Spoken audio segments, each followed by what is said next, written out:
no mage kena nyore chawa ne gon na chika wange mage nya kena no ta nge mage nya no ne va no ene campo alegre vanya kena no na nge ma chor kunya do nya kena no mare fui DJ ni nya kena DJ em Belém de Solimões nya kena jama comunidade de Belém de Solimões no ne na nya kena no mare no na participa nya chor música na ne ma chor acompanha nya kena na va na parte DJ nya kena no ta kana or no ta na presente ni no a que no ritma vi fa na jau chigere ne ta jima on chiga no a que jinho mana na or no na senti nya kana na ta ir vi me nya kana no ta ni de nya kana re jima no re me nya chiga nya kana no na DJ nya kana no ma ke nya re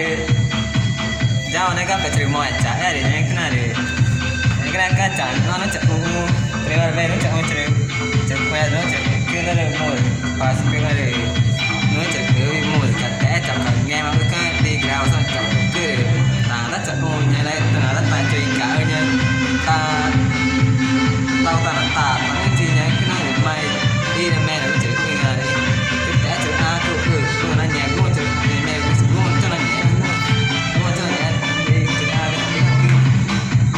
cái cháu ấy cả nhá cái đều chỉ này cái chỉ nghe chặt nói cái đều chỉ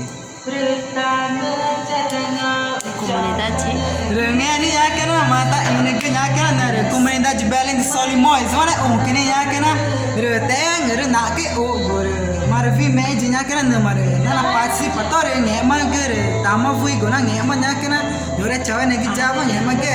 re no ata nge ma ke atros é casa do senhor va ya kana re na mare ya na companhia ya kana na pai ne ma ke ya kana e mo ge no mare DJ ni ya kana re mo ge chama ya ke chama Jackson ya kana mo ge che ure na tame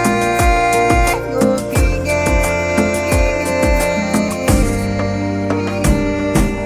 go na eng tor ma bare mare ita me ge mare na nge ma ki tu pana pe